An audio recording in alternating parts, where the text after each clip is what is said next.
Bom dia, boa tarde, boa noite, tudo bem com você? Hoje, segunda-feira, dia 28 de julho, um dia maravilhoso.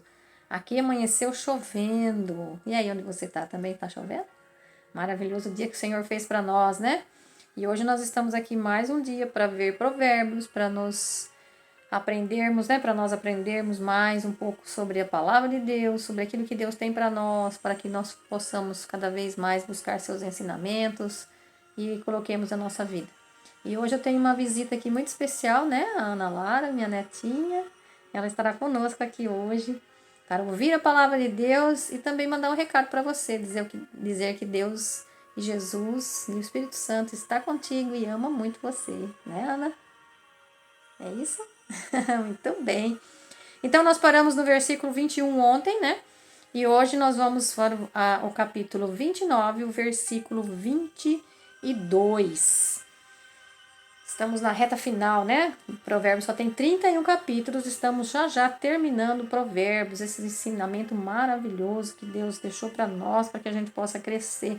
Quanto a gente tem crescido, né? Eu não sei vocês, mas eu tenho aprendido muito, crescido muito com o estudo do Provérbios. Tem assim, a gente tem buscado cada vez mais, né, colocar Deus na nossa vida e praticar aquilo que Ele nos ensina. E Provérbios é um livro maravilhoso para que a gente possa tomar as rédeas da nossa vida e buscar disciplina, né, buscar sabedoria. Porque é através da sabedoria que o resto vem, né, vem de acréscimo, né, buscar sabedoria que tudo mais virá. Então vamos lá, 22. Nós já falamos isso nos dias anteriores, né, sobre a ira. E aqui novamente ele vem fortalecer, ó. O homem irado provoca briga e o homem enfurecido multiplica os crimes. Veja. Então, irai-vos, porém não pequeis. Lembra do domínio de si? Nós temos que ter domínio de si. Quem não trabalhar as emoções, gente, olha, vai provocar brigas. Vai provocar brigas. E vai muito mais ainda. Vai multiplicar as brigas. Porque quanto mais as pessoas forem praticando a maldade, vai se tornando o quê? Um ciclo vicioso. Você não tem domínio de si, acaba fazendo coisas que não deve, não controla as suas emoções. Lembra que a gente tem que respirar fundo, né? E tomar outras atitudes. O respirar fundo faz com que a gente pense, que a gente não tome para si aquela raiva, né? Aquela ira, e não tome, e não se direcione para o outro com toma lá da cá, né? Vamos dizer assim, né? Então façamos, né, uma corrente do bem para que a gente vai controlando, né, a criminalidade, vai controlando as brigas, controlando a ira. Nós temos que controlar, né, nos controlar. É aquilo que em Gálatas 5:22 fala mesmo, é o domínio de si, um dos frutos do Espírito. Então, busquemos cada vez mais sabedoria para que a gente possa ter domínio de si. Versículo 23. O orgulho de um homem o rebaixará, mas o humilde conservará a própria honra. Olha isso que lindo, né? Então, aqui tem dois contrastes, né? Nós temos o orgulho e a humildade. Então, a soberba, o orgulho, é visto como um caminho para a queda. Né? O Provérbios inteiro está falando isso. Não adianta, a soberba, o orgulho, é você se achar, né, o todo-poderoso, é você se achar que você não precisa de conhecimento, é você se achar o autossuficiente. Nós temos que ser humildes, né? Pessoas orgulhosas, elas confiam demais em si e não aceitam conselhos. Então, essa atitude acaba levando à humilhação, à ruína. A arrogância cria conflitos. E o isolamento, né, causa o isolamento e até o desprezo. As pessoas que não se acham que não precisam um dos outros, né?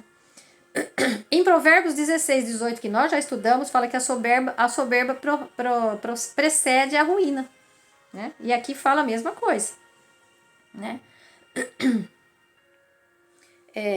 Então Deus não gosta de um coração soberbo, porque ele não se deixa quebrantar. Um coração soberbo não é ensinável, não é um coração que se deixa ensinar. Então vamos cultivar a humildade, né? Porque a humildade abre portas para a gente crescer, para a gente se relacionar, para a gente liderar, né? Ontem eu estive em São Paulo fazendo um curso de Apocalipse e a gente viu o quanto é importante que os filhos reinem. Que nós, como filhos de Deus, que somos escolhidos por Deus, a importância de nós reinarmos. Porque no final, gente, é aqueles que tiverem reinado, é aqueles que tiverem vencido as tribulações, é aquele que tiver vencido os males desse mundo, que vão reinar, que vão estar com Jesus. Né? Não tem outro caminho.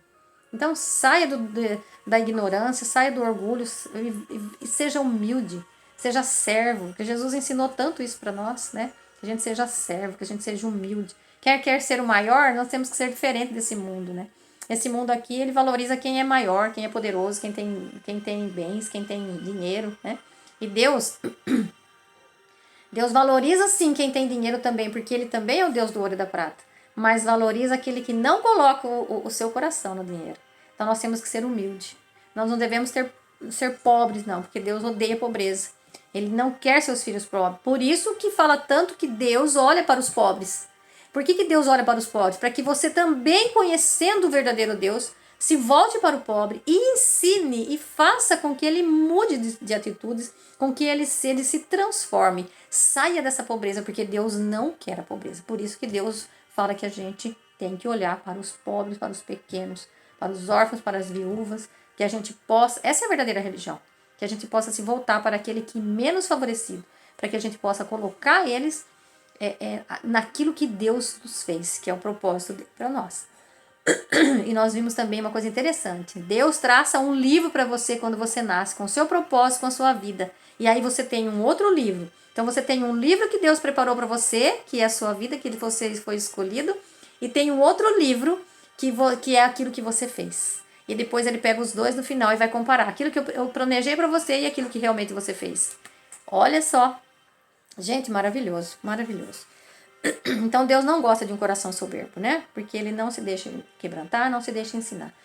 Nós temos que buscar cada vez mais sermos humildes para que nosso coração possa ensinar, ser ensinável, se deixe ensinar, ou seja, quer aprender, quer buscar. Então evite a soberba, evite caminhos tortuosos, tropeços desnecessários. Né? A gente tropeça na nossa vida muitas vezes porque a gente não escuta a palavra, porque a gente não confia em Deus propriamente dizendo, né? Versículo 24. O cúmplice do ladrão odeia a si mesmo. Ele ouve a maldição, mas não o denuncia. Veja, já falamos também esses dias nesse mesmo, né? É bem parecido, né? Um versículo bem parecido, um provérbio bem parecido. Ou seja, quem é cúmplice, quem encoberta atitudes erradas, ele acaba se prejudicando também. E outra, ele é quem é cúmplice, é culpado tanto quanto, né? Porque se você não denuncia, se você está a favor daquela injustiça, você também é injusto. Né? Então, se você sabe o que é correto, mas não faz e não age corretamente, você está o quê? Odiando a si mesmo. Por quê? Porque você está se associando ao crime, escolhendo o caminho da injustiça. Mesmo que você não esteja praticando, mas você está sendo conivente. Então, ser cúmplice do erro é tão grave quanto cometê-lo. Então, Deus valoriza a honestidade e a justiça, mesmo que isso venha a nos custar relacionamento muitas vezes, né? A verdade e a justiça devem sempre prevalecer.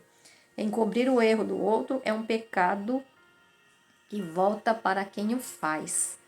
Né? Veja, se você está encobrindo o pecado do outro, por isso que ele fala assim, ó. O cúmplice do ladrão cairá em sua armadilha. Cúmplice do ladrão odeia a si mesmo. Por quê? Porque ele ouve a maldição, ele sabe que não é abençoado, aquele que é cúmplice, mas ele procura fazer as coisas erradas. Então ele tá o quê? Ele ouve a maldição, mas não denuncia. Ele é cúmplice, então ele é tanto quanto aquele que pratica. Veja, é muito forte isso, né? 25. Quem teme os homens cairá em armadilha, mas quem confia em Javé está em segurança. Olha isso, gente. Esse é maravilhoso. Nós temos que temer somente a Javé. E temer a Javé não é ter medo. Porque, veja, o princípio da sabedoria não é o temor a Javé. Como é que eu tenho a sabedoria se eu tiver medo? Você percebe? Não dá para você ter sabedoria. O medo nos afasta de Deus. O medo, ele não nos deixa caminhar. O medo nos paralisa, o medo não nos deixa ser pessoas novas, transformadas. O medo nos afasta de Deus, porque o verdadeiro amor lança fora todo medo. Então, Deus nos ama verdadeiramente. Se eu amar Deus verdadeiramente, eu vou me afastar cada vez mais do medo, porque eu sei que Deus está comigo e Ele vai fazer eu vencer todas as tribulações desse mundo. Então, veja, o medo não é o princípio da sabedoria, mas o temor ao Javé é. O que é temor a Javé? É extrema obediência. É você cumprir aquilo que Deus fez, programou para você ser aqui na terra. Um filho amado para pregar a sua palavra, para anunciar às pessoas um reino de justiça e de paz. Então veja, nós somos esses filhos eleitos. Nós temos que ser governantes. Governarmos a nós mesmos e governarmos uns aos outros para que as pessoas possam conhecer esse Deus maravilhoso. Então veja, a nossa segurança está somente nele.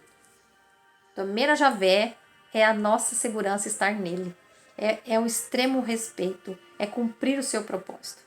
Então, agora, se você teme aos homens, se você fica obedecendo aos homens e não a Deus, você vai fazer o quê? Você está criando uma armadilha para você mesmo. Né? Você vai viver, vai viver preocupado com a opinião dos outros, com a aprovação dos outros, né? Ou as ameaças das outras pessoas. Então você é filho e ele já te fez aprovado. Temos que respeitar as pessoas, sim, mas somente a Deus colocar a nossa confiança, pois é nele que temos a nossa fortaleza, que encontramos, né? Que é nele que está a nossa fortaleza, né? A nossa paz, a nossa firmeza.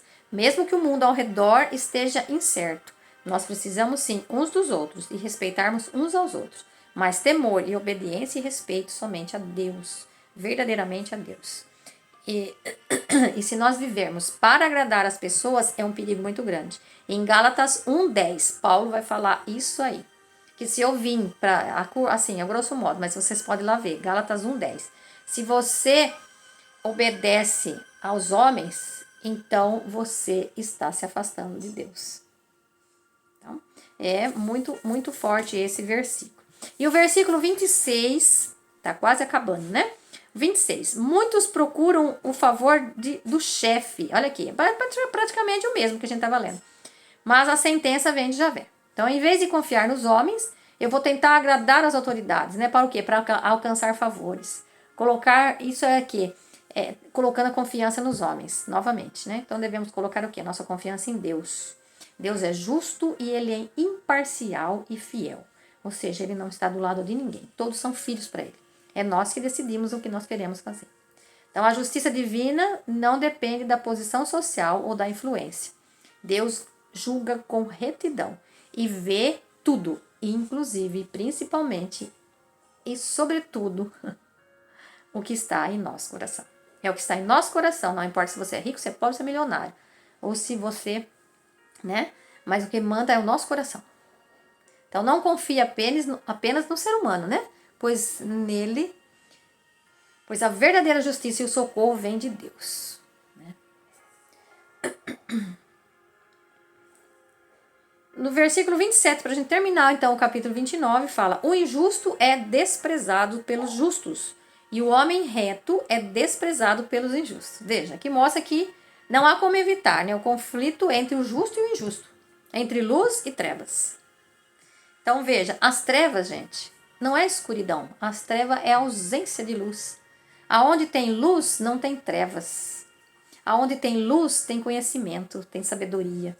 Aonde está trevas, só tem maldade, só tem rancor, só tem ódio. Né?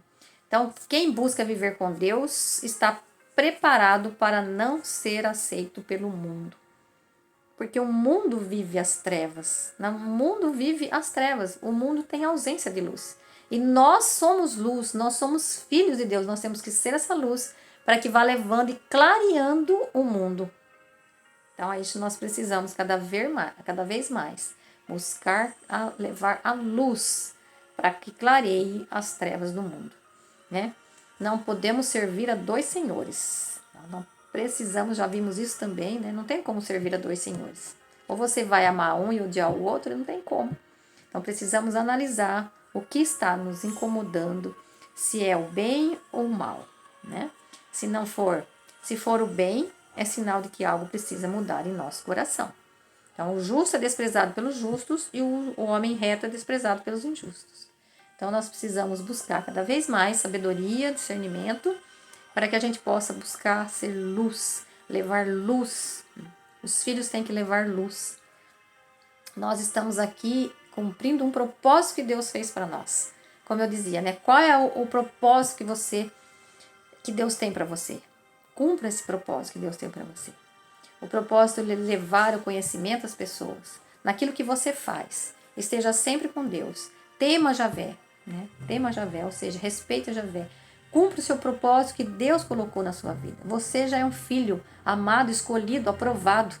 Não temos que ficar com mimimi e falar, as pessoas não me aceitam. Não, você vai fazendo.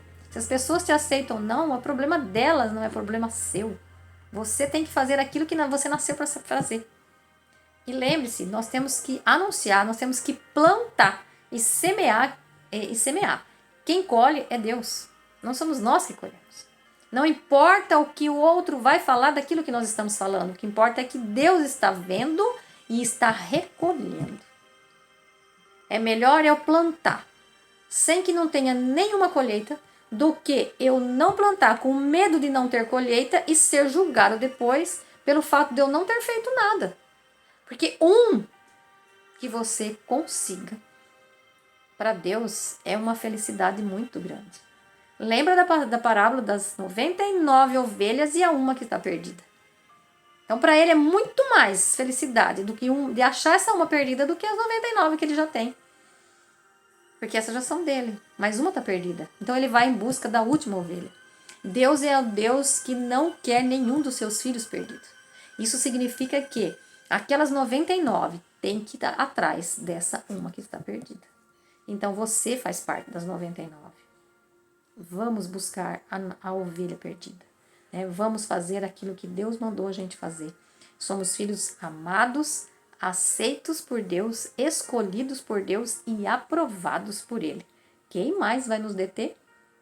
Que você tenha uma boa segunda-feira, que Deus te abençoe sua casa, sua família, o seu serviço, o seu emprego, né? A sua empresa. E fique com Deus, um beijo no coração. Manda um beijão pro pessoal, Ana. Beijo no seu coração, tchau!